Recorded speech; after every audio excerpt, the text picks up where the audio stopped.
Master Xiao untuk memulihkan roh pelindungnya, Tang San harus segera menyerap cincin roh siluman keduanya yang harus bertipe tumbuhan.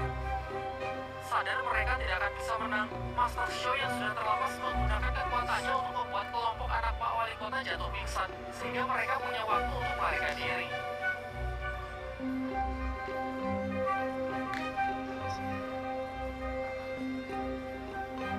Tak lama setelah itu, efek gas tersebut perlahan mulai hilang, dan Wasenglah yang pertama kali tersadar.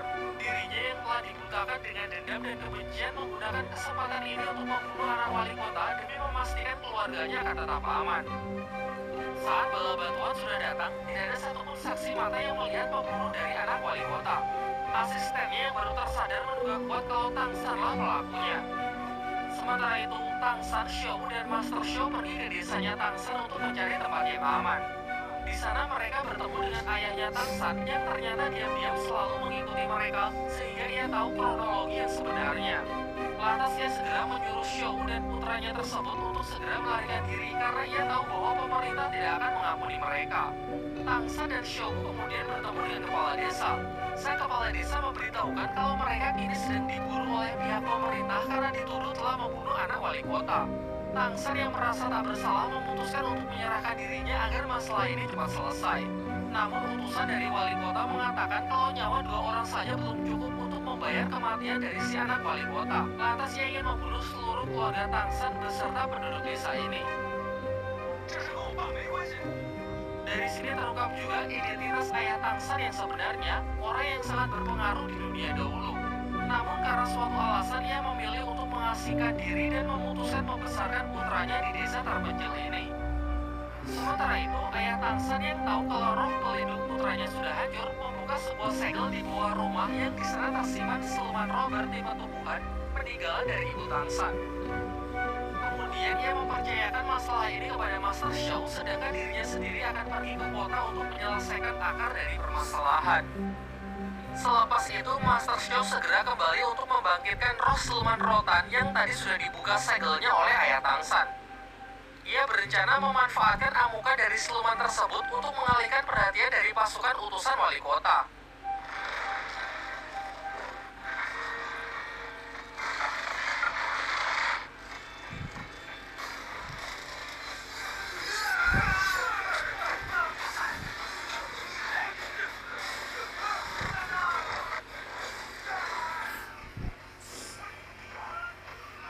Sejauh ini berjalan sesuai rencananya.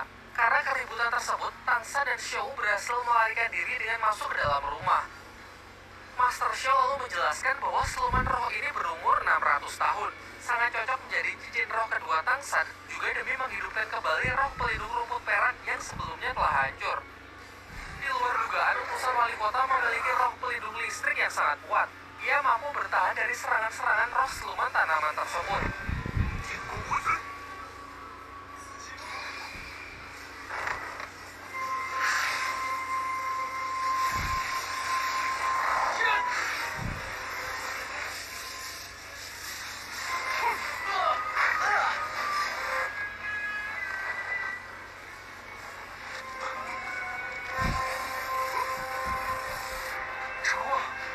Singkat cerita, berkat bantuan dari Xiao dan amukan dari siluman roh, Tang San pun berhasil mengalahkan utusan wali kota tersebut.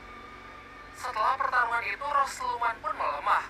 Kesempatan inilah yang dimanfaatkan Tang San untuk menerbangnya demi mendapatkan cincin keduanya. Karena penyerapan 2 cincin roh dalam waktu yang berdekatan membuat tubuh Tang San sangat kesakitan.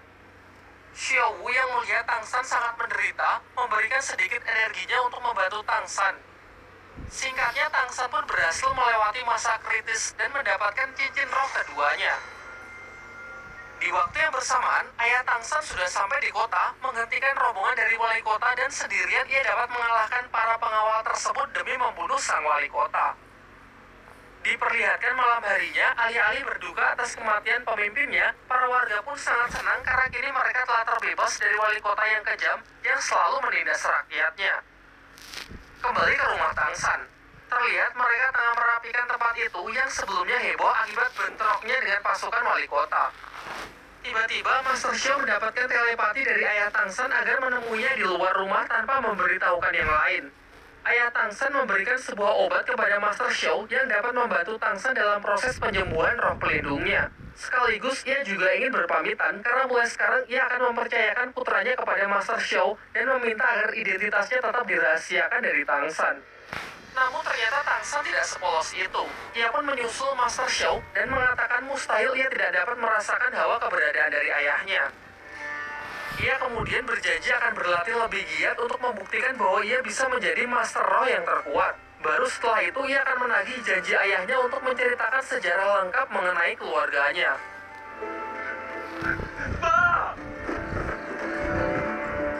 Singkat cerita, setelah perpisahan mereka, Tangsan meminta Master Xiao agar kembali memasukkannya ke Akademi Balai Roh Pelindung. Namun Master Xiao ragu kalau mereka akan diterima kembali setelah semua yang terjadi. Ia pun menyarankan Tangsan untuk masuk ke akademi lain yang bernama Akademi Sri Lanka. Meskipun tempat itu berisi orang-orang aneh dan berdiri independen tanpa terikat dengan organisasi apapun. Menurutnya itu akan menjadi tempat yang cocok untuk Tangsan. Lalu karena bimbingan Master Xiao selama ini yang baginya sangat berguna, Tangsan pun memberikan penghormatannya yang sekaligus menjadi simbol ikatan guru dan murid di antara mereka.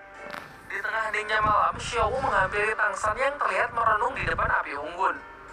Singkatnya, mereka pun sepakat mengikat persaudaraan adik dan kakak dan berkomitmen akan menjaga satu sama lain mengingat kini mereka merasa sudah tidak punya siapa-siapa lagi.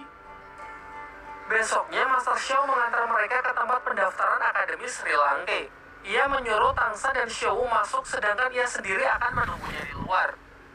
Di sini Tangsan yang tak memiliki cukup uang untuk biaya pendaftaran ataupun uang gedung tetap diterima di akademi karena sikap jujurnya.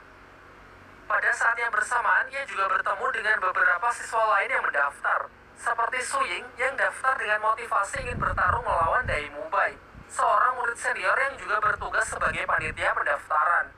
Juga ada pendaftar lain, seorang wanita misterius yang bernama Hulena. Singkat cerita, siswa senior lain yang bernama Ousiki berbaik hati mengantar mereka menuju asrama akademi yang sudah disediakan. Malam harinya secara mengejutkan, seorang pria misterius datang membuat onar menyerang asrama para calon siswa baru akademi. Ia mengaku memiliki dendam pribadi dengan Akademi Sri Lanka dan berniat menghancurkan akademi tersebut beserta seluruh siswa-siswanya. Pria ini pun tidak main-main. Dengan kejamnya, ia membunuh Ousiki, siswa senior yang tadi siang mengantar Tangsan ke asrama.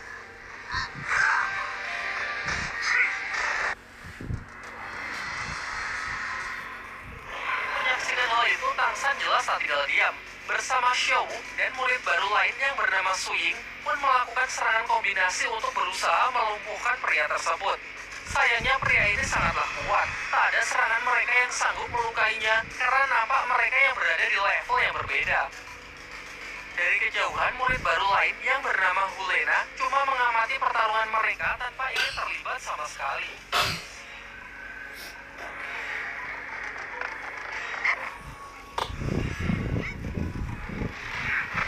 Keadaan pun kian memburuk karena pihak Tangsan yang sudah mengerahkan seluruh tenaganya tak sedikit pun mampu memberikan serangan yang berarti.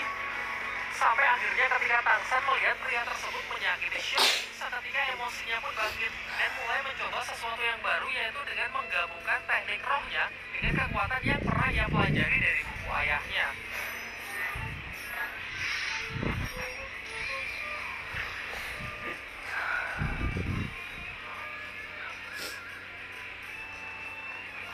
Karena semakin terdesak, ia juga memutuskan untuk menggunakan kekuatan yang selama ini ia sembunyikan, yaitu roh pelindung di tangan kiri, palu hitam Guotien. Sontak serangan kejutnya itu pun mengenai wajah pria itu dan mampu memberikan serangan yang cukup berarti. Pria tersebut pun juga tak menahan diri lagi, dengan menunjukkan kekuatannya yang sebenarnya memiliki 7 cincin roh.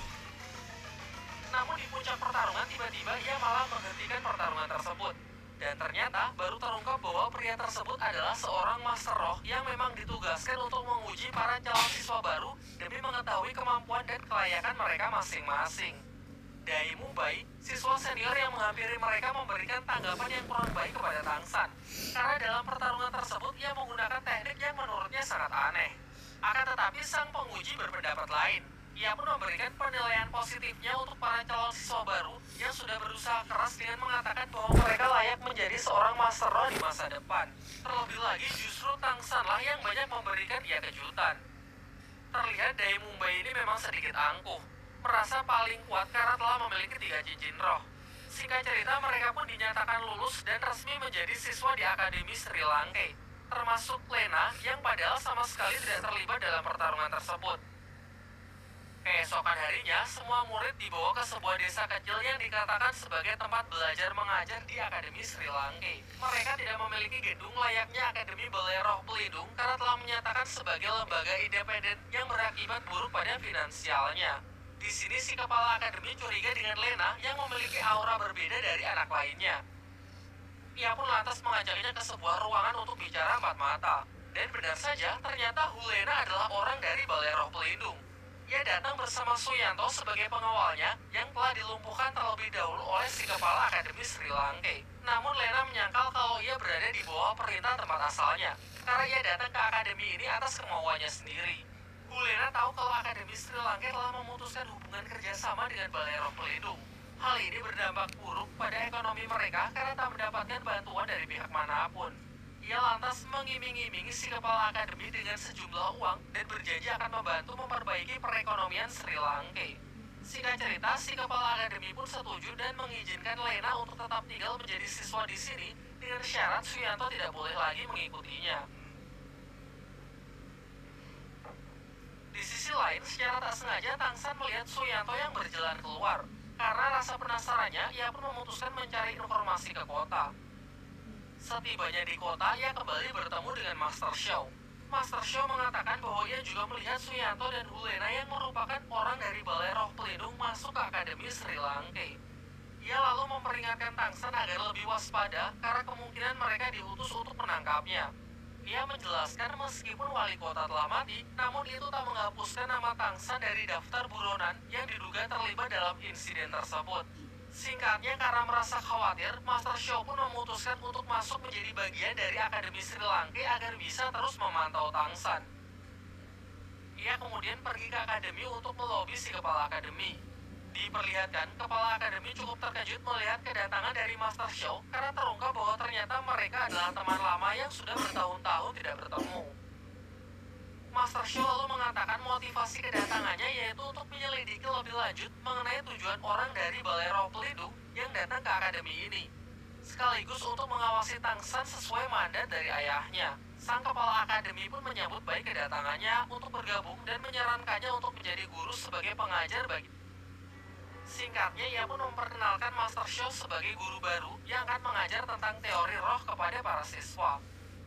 Di penginapan, Dai Mumbai bersikap sinis kepada Tangsan karena menganggapnya sebagai penganut ajaran sesat setelah melihatnya menggunakan teknik aneh dalam ujian kemarin. Selain itu, Dai Mumbai juga meragukan kredibilitas dari Master Xiao yang menjadi guru baru. Menurutnya, praktek dan latihan bertarung jauh lebih penting daripada hanya sekedar belajar teori. Malam harinya, secara tak sengaja, Master Xiao mendengar pembicaraan kepala akademi dengan seorang warga lokal. Dari sini pun terungkap bahwa ternyata setiap uang yang dikumpulkan Akademi Sri Lanka digunakan untuk membantu perekonomian warga desa. Hal inilah yang membuat Akademi Sri Lanka sangatlah miskin. Singkat cerita, beberapa hari pun telah berlalu. Terlihat Master Xiao sangat bersemangat mengajarkan seluruh teori-teori mengenai dunia roh kepada para siswa. Meskipun Dai Mumbai nampak sama sekali tidak tertarik karena sejak awal ia sudah menganggap teori tidak akan berguna dalam pertempuran. Untuk membangkitkan kembali semangat dari para siswa, kepala akademi pun menjelaskan kalau di desa sebelah banyak laporan yang mengatakan sering terjadi hal aneh.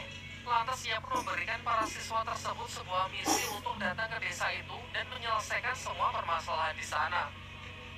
Hal ini juga bertujuan sebagai ujian untuk mengetes sudah sejauh mana kemampuan mereka, baik kemampuan individu maupun kerjasama. Singkat cerita, para siswa pun sudah sampai di desa yang dimaksud. Namun begitu masuk, mereka sudah melihat banyak sekali kejanggalan. Ada banyak sekali ayam kampung yang berkeliaran tanpa terlihat satupun warga desa yang merawatnya. Jauh masuk ke dalam, mereka menemukan sebuah rumah bekas terbakar yang memancarkan aura misterius. Lantas untuk menjawab semua rasa penasaran, mereka pun sepakat untuk menanyakan hal ini kepada sang kepala desa. Pada awalnya si kepala desa mengatakan kalau sama sekali tak ada yang aneh dengan desanya. Mengenai rumah yang bekas terbakar tersebut hanyalah sebuah insiden kebakaran biasa. Singkat cerita, berkat ketelitian Tangsan, si kepala desa pun mulai bicara kalau memang ada kejanggalan. Yaitu saat kebakaran berlangsung, ia melihat ada sosok misterius berasap yang jelas bukan wujud dari manusia. Namun tak ada satupun warga yang mengetahui mengenai keberadaan makhluk tersebut.